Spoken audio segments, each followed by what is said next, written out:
打八音嘅时节，读嘅系单音两奏嘅乐器，韩国烧嘅系盆读嘅时节，轻重要嘅偏见。对器材都做讲彭凡难做迁就起家来。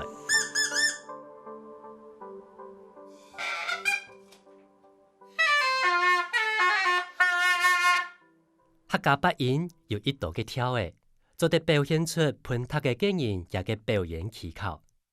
像係耶稣八音路跳人包茶，也嘅转跳就做得睇得出盆读嘅經驗也嘅功夫到哪嘅。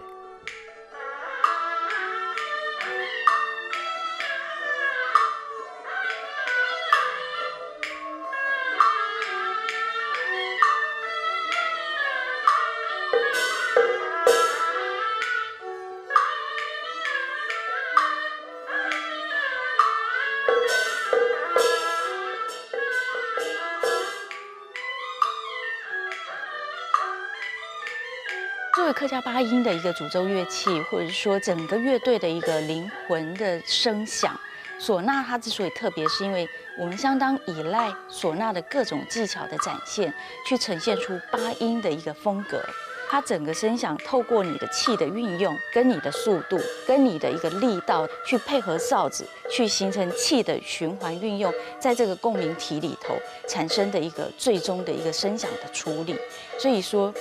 唢呐的一个技法其实非常的复杂，